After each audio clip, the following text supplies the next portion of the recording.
going up in the coming weeks. And so if you want to see those sessions, you can go on to the Gather webinar web address, which is in the show description on this YouTube link. And you can also follow in the YouTube link itself, where we have all of the videos queued up. For today's talk, I just want to give everybody another reminder that you can go into the chat field and we will be monitoring that. So if you have any questions for our speakers today, feel free to put those in and we will get to your questions.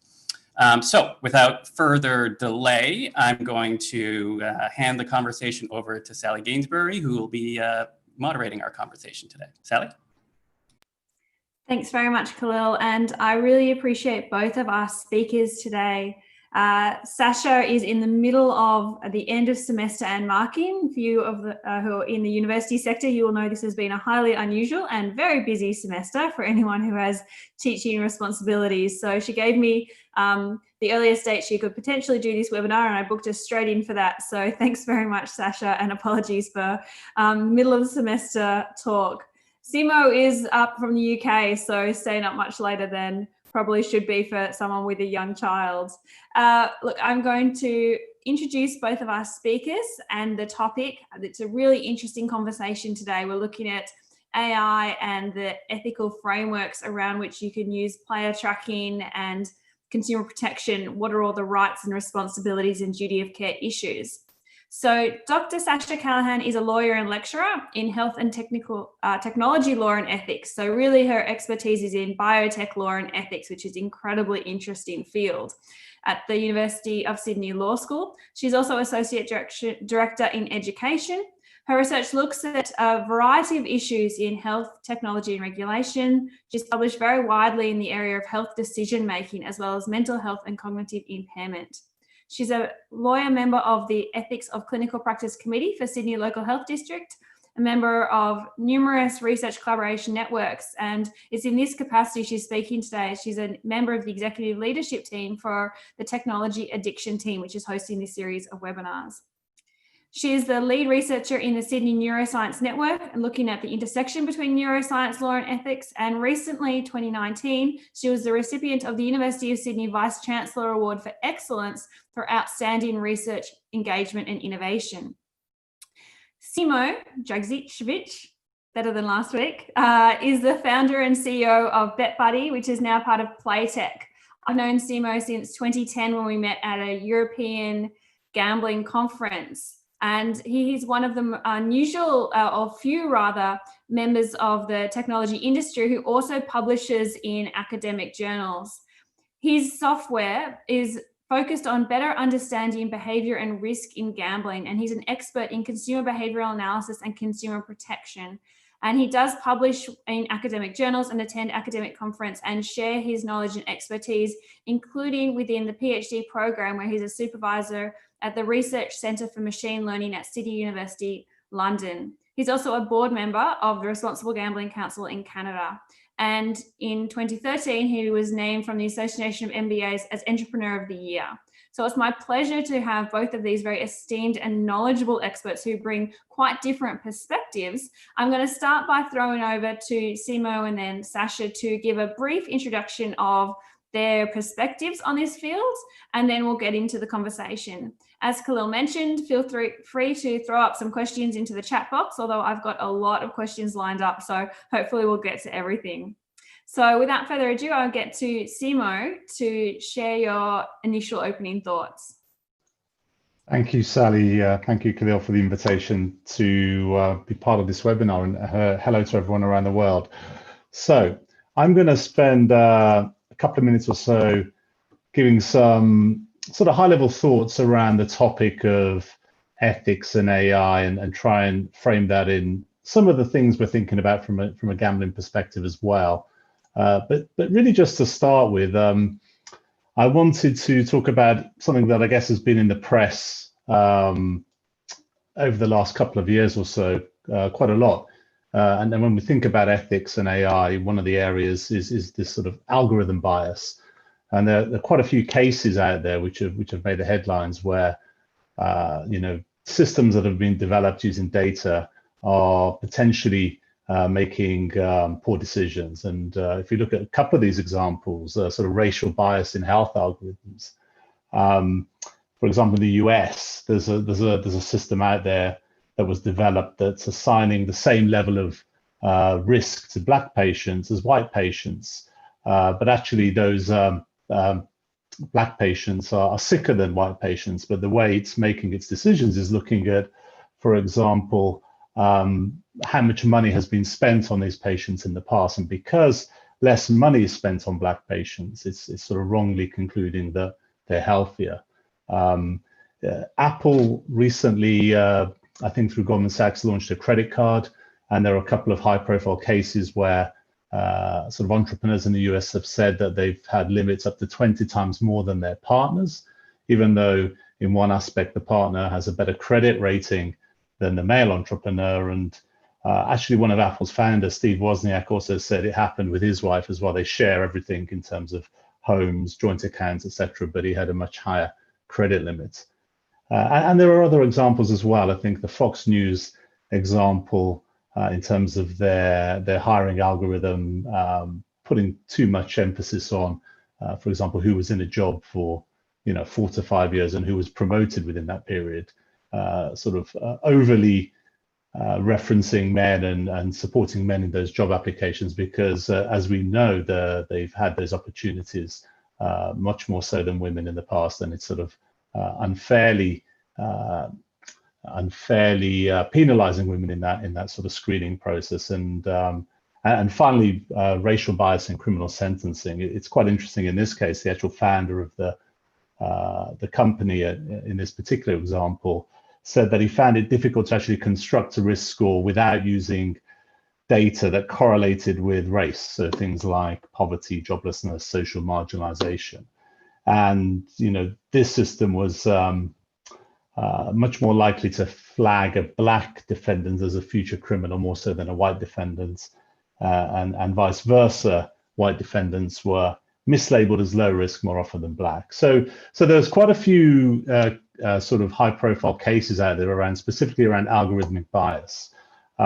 If I just sort of try and frame this a little bit sort of high, if we think about AI and ethics, there is much more stakeholder attention around this, specifically in the EU. I'll just give one example. There's a lot of work around developing policy positions around how AI could be regulated in the future. We know in the past few years, most of the focus has been on the General Data Protection Regulation, which is more focused around protecting data and making sure the data is secure, and sort of penalizing companies that breach those requirements. I mean, there's been some high-profile cases where there have been data breaches and companies have been fined. I think in the UK, British Airways got a fine of nearly £200 million. But now there's a shift away from protecting the data to how do you actually use it, and we're beginning to see some of the large tech firms, the Googles, etc., putting out these manifestos and pledges around how they're going to use data and AI for good. So we'll talk a little bit about that as well. And specifically in the UK, where I'm based, there's beginning to see some more increasing focus around how the industry is using data and algorithms. So the industry is relying more and more on data and algorithms to try to detect harm and risk in gambling. But there's a concern from the Advisory Board for Safer Gambling, which advises the United Kingdom regulator, the Gambling Commission, that there's a lack of transparency in these algorithms. They're out there and they're supposedly doing this work, but we don't truly understand how they're constructed and how they're working and how accurate they are.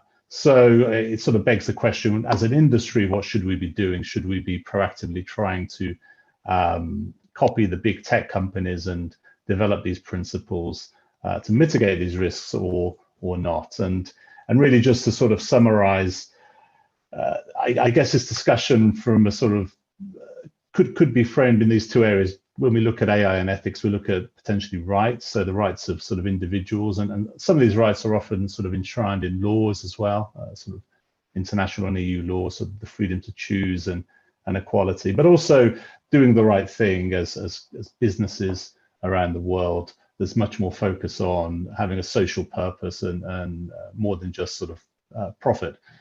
So, you know, should we do good with AI and ethics? Should we do no harm? There are some companies who are saying we won't develop, you know, lethal autonomous weapon systems, for example. And interestingly, this idea of transparency and fairness, which is particularly interesting because the systems involved are highly complex. So being able to operate transparently is a challenge, a technical challenge in itself, as well as an ethical challenge. So these are the high-level topics that I believe are sort of relevant to the gambling industry, and I'll look forward to discussing them in a bit more detail with some examples later. But I'll pause there and I'll hand over to Sascha to continue the discussion. Simo, just before, or rather Sascha, just before you give your response to that, Simo, could you just very briefly outline for those who aren't as familiar some of the applications of AI in gambling currently and potentially envisaged, just to provide some context? Yeah, absolutely. And I guess AI, or artificial intelligence, I mean, the way I would describe it is it's the ability of machines to perform cognitive functions, so things like learning and problem solving, things that we as humans can do. And we're increasingly relying on software and machines to support customer onboarding, sort of verifying, you know, email addresses or pictures of people, anti-money laundering and fraud detection. So using systems to detect anomalies that could look suspicious. A lot of use of this type of technology for personalization in the gambling experience, whether you're on a desktop or a mobile phone, in terms of what's actually presented to the player, trying to optimize that in terms of what the operator thinks they may want to bet on, whether it's a sports bet or a recommendation of a game, and other elements as well. Nothing actually too dissimilar from what we see in other aspects of e-commerce, whether it's Amazon, for example, but also other more nuanced applications, bots detection in poker, chat room management in bingo, mining the comments of players. And the area that I work in, using sort of data and systems to try and detect risk in player patterns, looking at historic play and using machine learning. So it's quite a few ranging, but it tends to be, traditionally has always been in the marketing and product development and personalization space, much more recently what we call regtech. And you've seen this in the financial services industry, fintech. You're now seeing this becoming increasingly used in the sort of compliance and regulatory functions in gambling as well. Thank you very much. Sascha, your thoughts?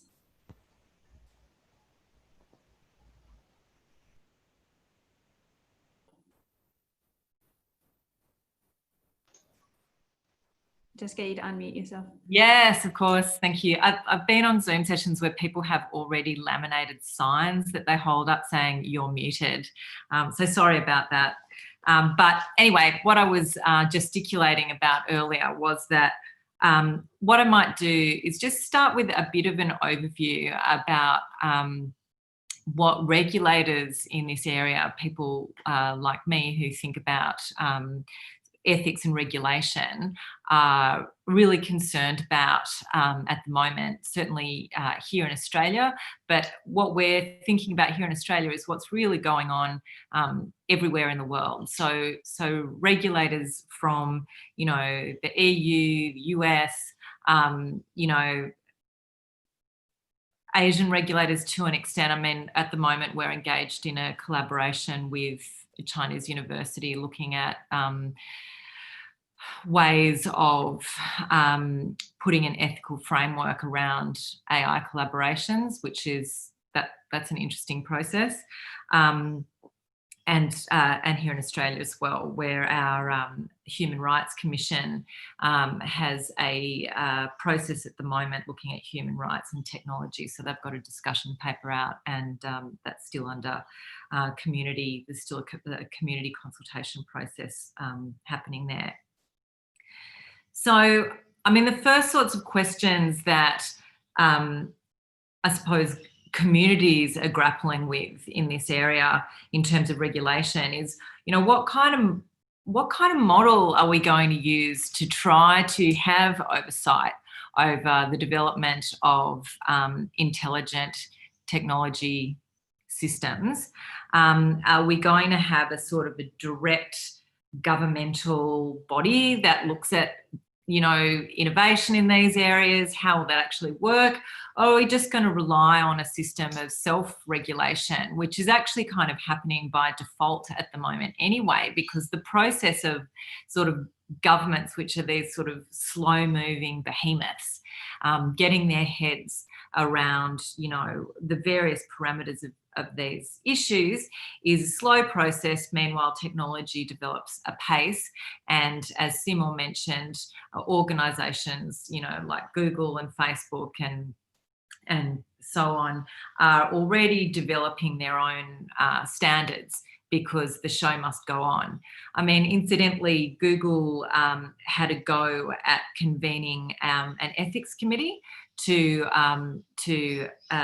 oversee their tech development, but because of huge controversy about the makeup of that committee and conflicts of interest on that committee, it was quickly disbanded. So, you know, there's a high level of public mistrust actually of the development of these technologies. So it actually is sort of a tricky area even to self-regulate. So then the questions are, what would regulation focus on? The sorts of things that give rise to concerns are the design of AI. So Simo was alluding to, I mean, facial recognition is one that has, you know, generated a lot of public discussion for the reasons that Simo mentioned, because, you know, it seems to have certain biases, it miscategorises people, you know, there are various errors that it can make, which, depending on what the use of the facial recognition software is, can have huge implications for humans. And the problem with deep learning, which is the way that most AI is constructed now, as I understand it, and actually Simo will probably, you know, have a far better explanation, forgive my my lawyerly interpretation of these sort of tech specialties, but with deep learning, you know, AI uses large amounts of data and learns as it goes. And so facial recognition machines get better at recognising faces because they're learning from the data they're gathering. But when things start, it doesn't know when it's going wrong. So the machine doesn't know when it's made a mistake. The machine is just forced to put something in a category of, you know, person A, person B, not a person.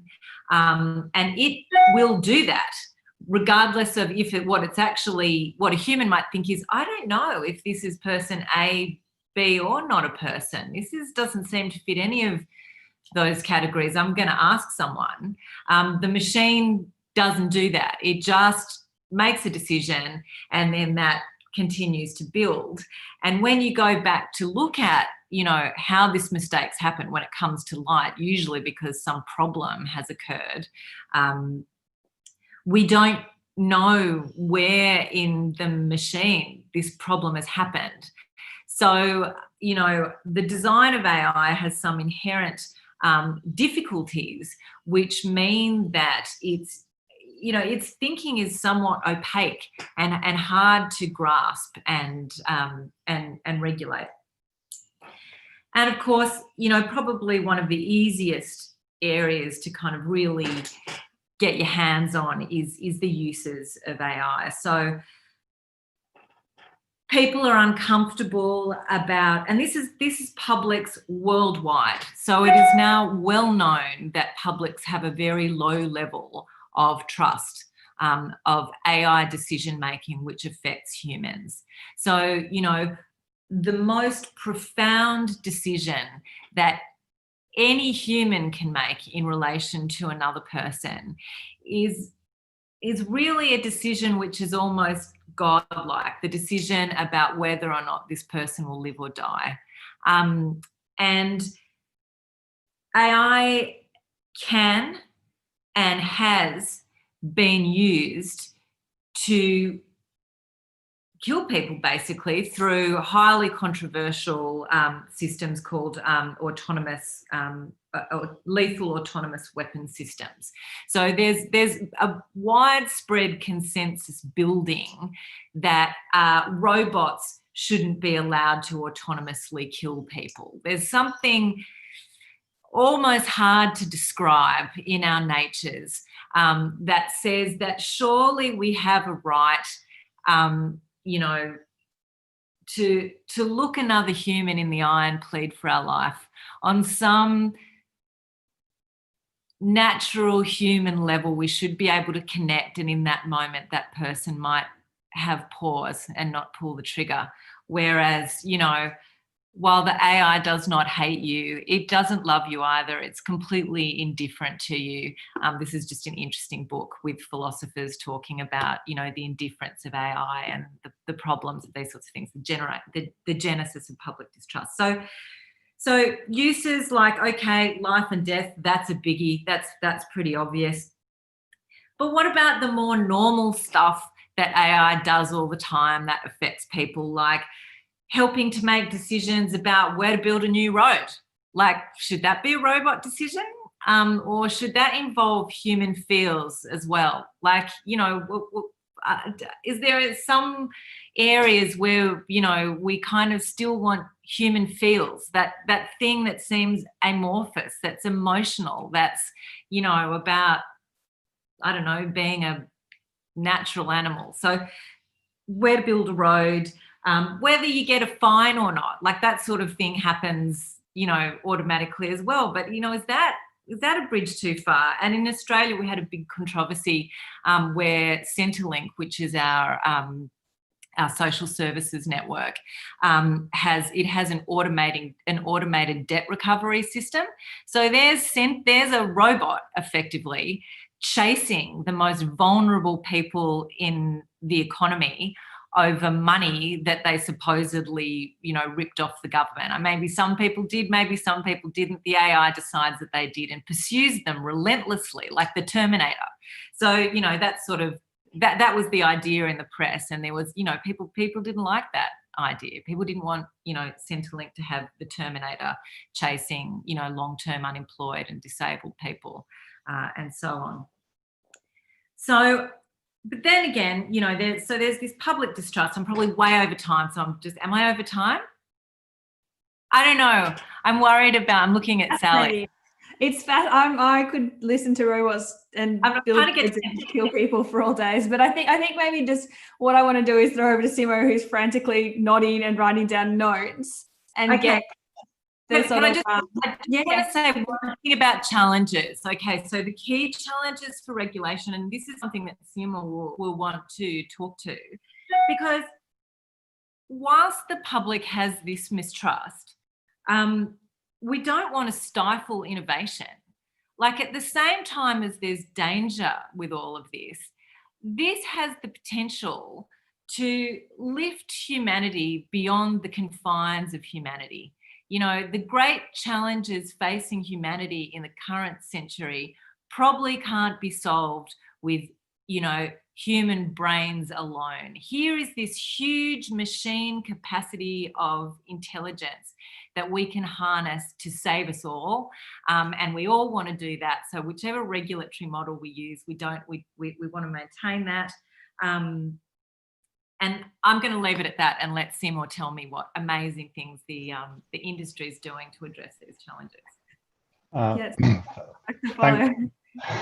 Thanks, Sascha. The question around regulation versus self-regulation is always super topical in the gambling industry, and we have that today. We have this constant tension between, as you say, the regulators always behind, the industry is always playing catch up. The industry is pleading with the regulator to give them freedom to offer their products legally, as many products as they can, because we can be trusted to protect the customer. Look at all this great tech we have. We have data, our biggest asset.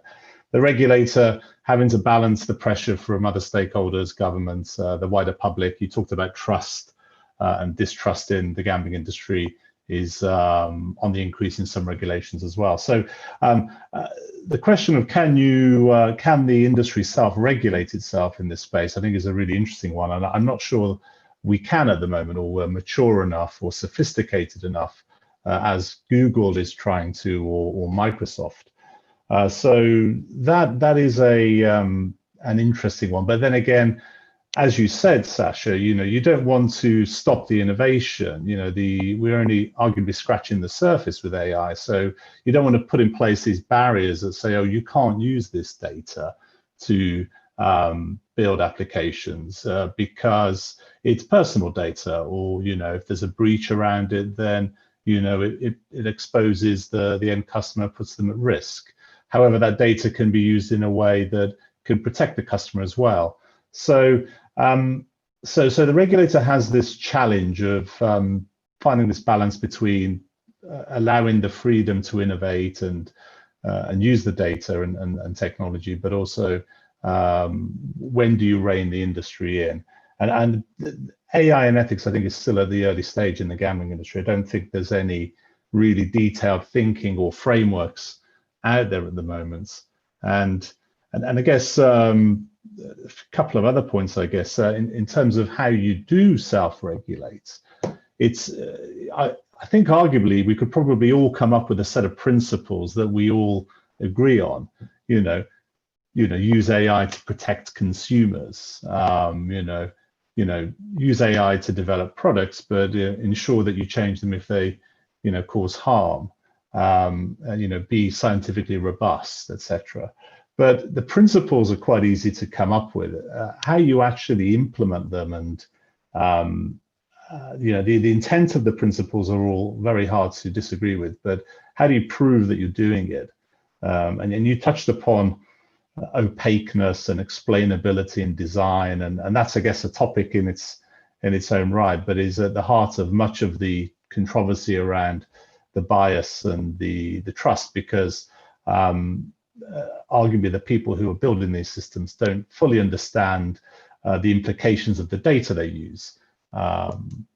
So they're all really relevant issues, but I think for the gambling industry, we're at an interesting junction in many jurisdictions where, unless we proactively tackle this, it will overtake us. Somebody will make a decision for us, some governments, etc., because the risks around ethics and AI and trust and the end customer are too great. So it's something that I and we at Playtech are looking at very seriously in terms of how we can self-regulate in the absence of any regulation. Could I ask a question just about specifically about the applications of AI in the gambling industry? So what specifically are you talking about when you talk about that? Yeah, so I mean, let's look at where I work. So we use machine learning, sort of what I call classical applications of machine learning, supervised machine learning, to build an algorithms that can try to pattern match effectively. You have a set of players who you think were problematic players or experienced harm, and you see whether other players play in similar ways, and that has a lot of potential. And we're seeing it in the real world, working well, but it also is imperfect. AI has blind spots. There are use cases, edge cases, where we'll never pick up a player. And particularly how you train and build the algorithms is problematic as well, because you will never find a set of data that covers the behaviors of every problem gambler that operator has ever had on their system. So there's a bit of hype around AI saying, oh, we can use it to protect customers, but I haven't seen anyone yet say, well, actually there are some blind spots. The ground truth data is imperfect. There will be players who fall through the net, and this is where we need to really seriously think about counter processes and human processes that can fill those gaps.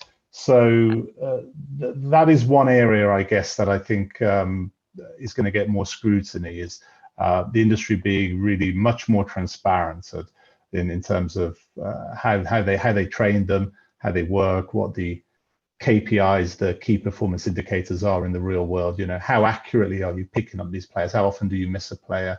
What do you do to rectify that? And this, the ability to interrogate and sort of effectively debug an AI system is really hard, because you know, they're not actually designed by computer programmers or business analysts. It's the actual data that decides what those rules are in the system, and the connections between the data are very complex. So, you know, yes, the data scientists will have the expertise to pick the data sets, but ultimately what's produced is a machine that a human hasn't designed. And that's where the explainability piece is so key in this area. Yeah, we don't know them. Okay, so that's interesting. But presumably the gambling tech industry is not purely focused on inventing systems to protect consumers from harm. Presumably it's also focused on developing a good gambling product that is entertaining and profitable. So how is AI used for the success of how's it used to make money?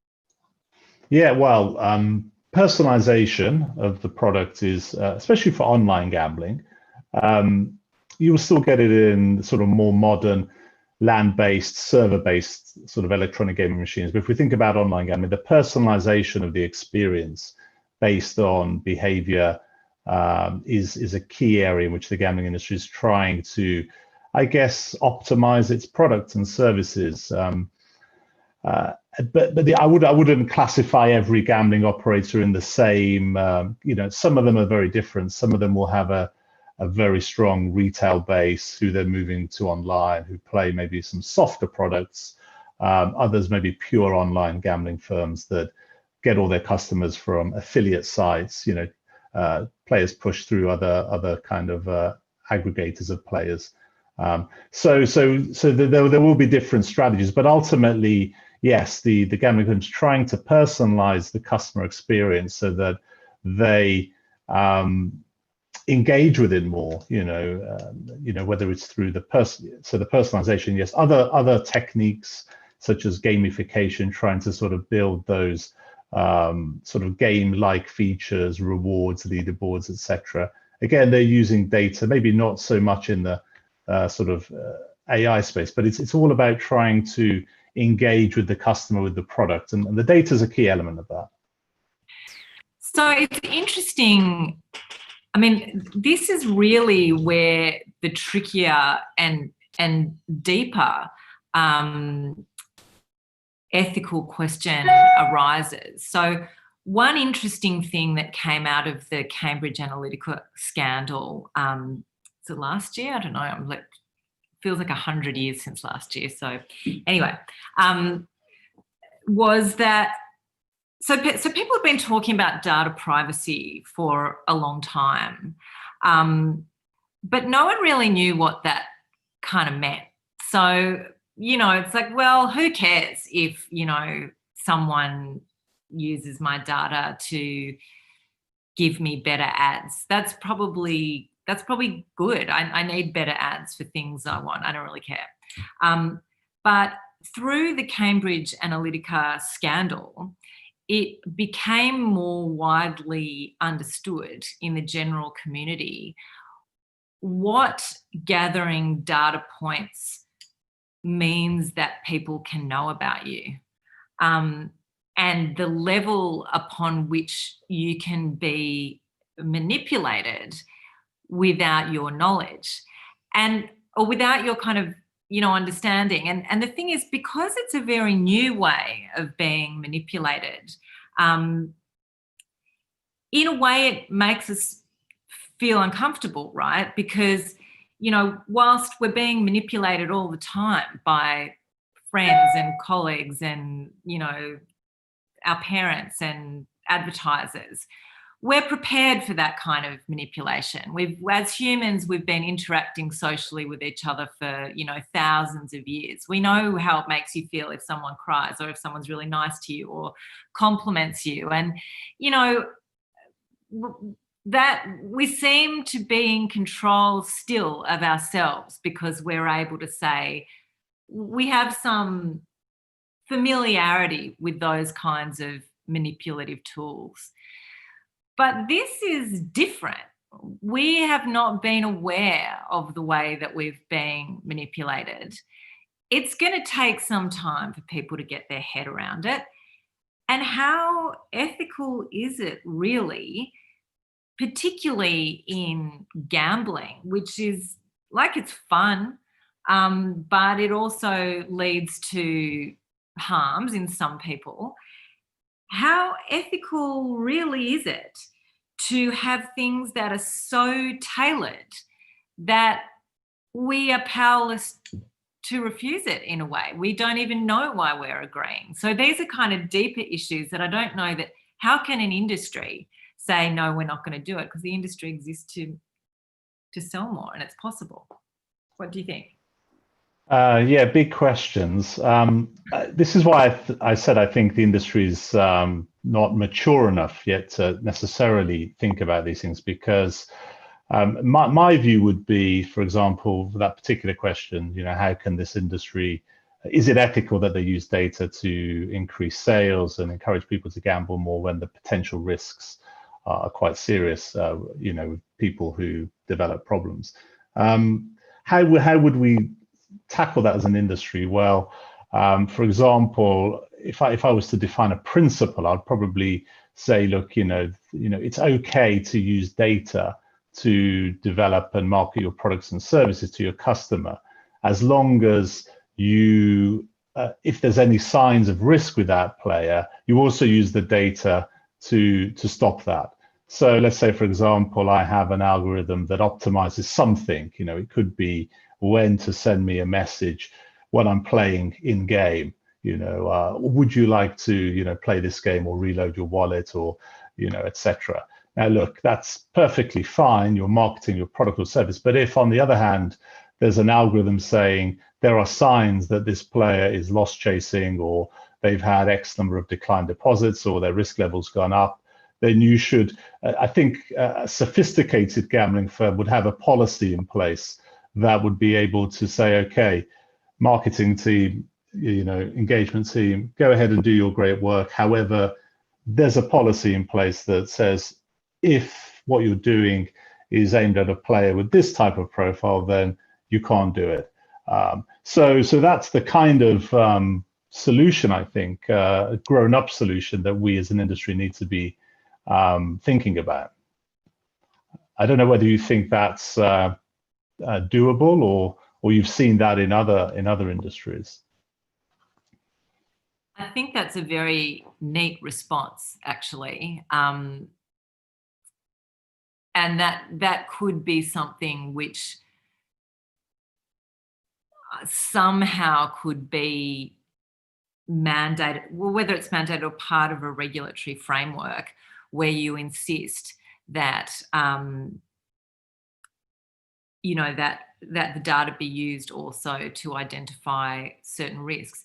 One thing I'd be interested in is whether, because whether you think that external regulation is required for companies to do that, because it doesn't, the public would be skeptical that there's sufficient motive to do that without regulation. I think yes. I mean, I believe you do need strong regulation in the gambling industry. I believe that with all best intents and purposes, the industry probably does need that. But you touch it, it's complex, because you could say, and I know that industries that, regulators are doing this, have in place systems to protect players, use your data. But then it's back to a point I made earlier. How do you trust that your internal systems are protecting the right players? And then you get into a whole myriad of complexity. Well, who designed your system? What was the training data? How accurate is it? Does it apply to all of your players? What about your VIPs? What about your bingo players? Okay, they stake lower, but surely there must be some problematic players there. So then you kind of get into this whole myriad of how do you then audit and get trust in the systems that you're relying on to protect your players. And it's something that I think about deeply on a day-to-day basis, because there are organizations that rely on sort of the software that we've built to do that. And it's hard, actually. It is hard. And we're not quite there yet in terms of a perfect system, perfect process. But I'll give you an example. One of the ways we've tried to do it is no regulator, as far as I'm aware in the world, has audited any AI consumer protection software. So the way we've tried to do that is to audit ourselves, benchmark our own versus external research, and then write that up and then send it to the regulator and say, look, in the absence of any third-party audits, this is what we've done, and here's what we found. And we try to be as transparent as we can in terms of where we think it's doing well and where it needs to improve, and then what do you put in place then to fix those gaps. So it's actually quite hard. What is the incentive for private organisations to put that time and effort into? I mean, that sounds like an amazing approach, and exactly the kind of noble efforts that communities would be hoping would be going into this, achieving a fair balance between the entertainment value of gambling and also the right of individuals to take risks and whatever. It's a legal activity and the known harms, but really, why is someone paying you to do that? It's okay. You can argue, okay, there are reasons it's the right thing to do. I mean, we've seen shifting capitalism just generally in terms of, if your company has no social purpose. For example, BlackRock, the biggest sort of asset manager in the world, has said they won't invest in you. But honestly, I think it's there to avoid heavy regulation, one size fits all regulation. So if you don't proactively protect your players, the tools for the regulator tend to be quite blunt. We're seeing it actually with COVID-19. I know in Europe, some regulators are putting some very strict emergency regulation. Latvia banned online gambling during COVID-19. Other jurisdictions like Sweden enforced, maximum deposit limits. I think I can't remember, 500 euros a month or something like that. Or it could be a week. So the industry doesn't want that because it will stifle growth. If you put in place mandatory limits on deposits and losses, they don't want that. So the industry needs to be more smart about how it uses its data. It doesn't want limits on stake sizes, for example, on certain products. But the only way you can counter that is by saying, well, we can personalize stake limits. If a player has good affordability, they're not in the age risk group of, say, young, sort of the demographics of young male, the affordability is good, the risk profile's low, then they should be able to stake at over X pound a spin. However, if you're under 25, you're unemployed, etc., maybe the prudent thing is to limit. So that's where I think the incentive is. It's actually purely from a commercial perspective.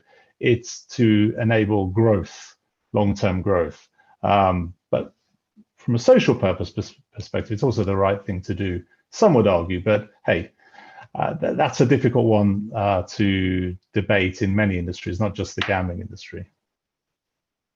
If I can get a question in, I'm really fascinated with this debate, but that's maybe a good perspective of for the last sort of 5 minutes or so, is what do customers think about this? Because I have seen responsible gambling or harm minimization pushed to the customers as sort of a competitive advantage, where you should choose us. There's lots of options for customers. You should choose us because we will look after you. So it is also a way of customer acquisition and retention, as well as avoiding regulation.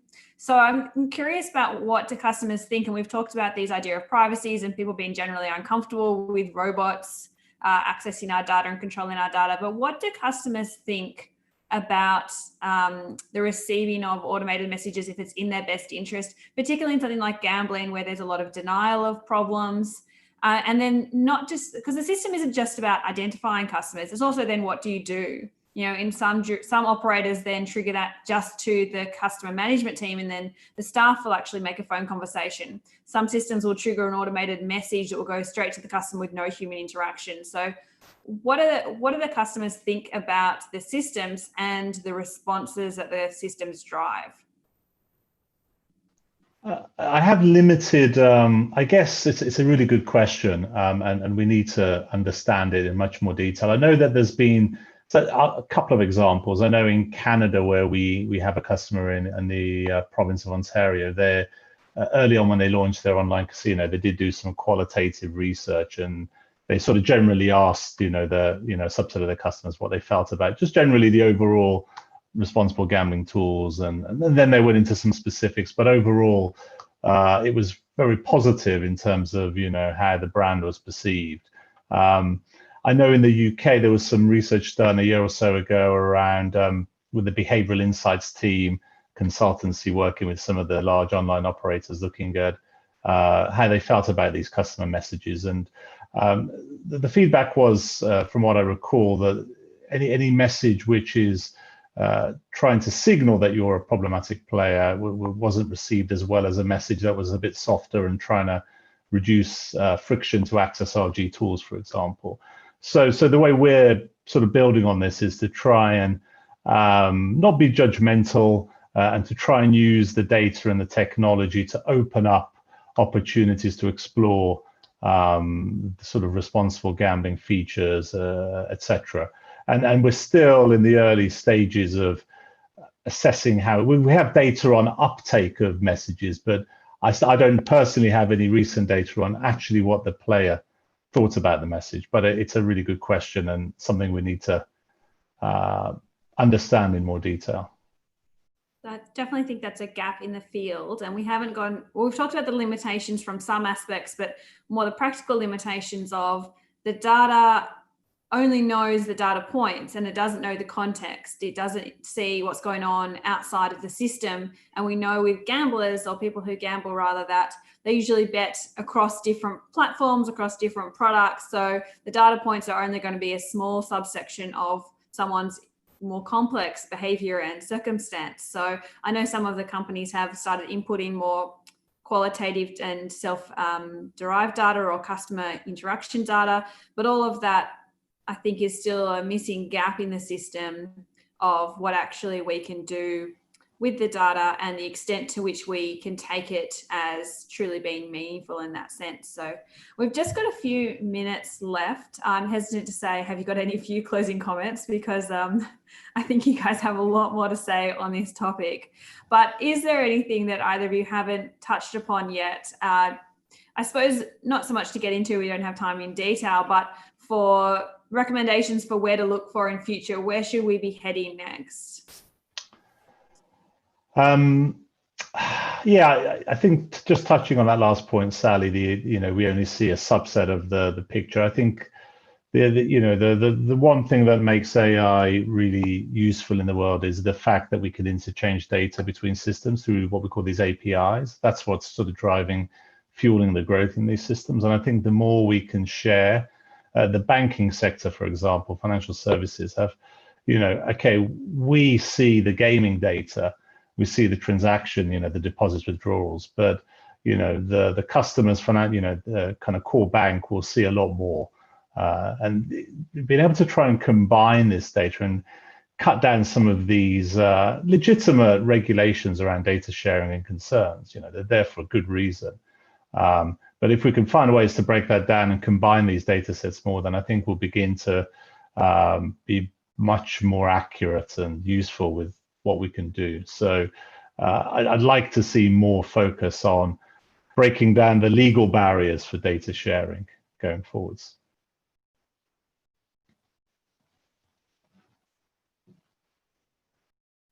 Did you want me to add anything? I mean, I think there's sort of like, you know, everything to add to this incredible ongoing conversation that we're having, you know, as a community everywhere.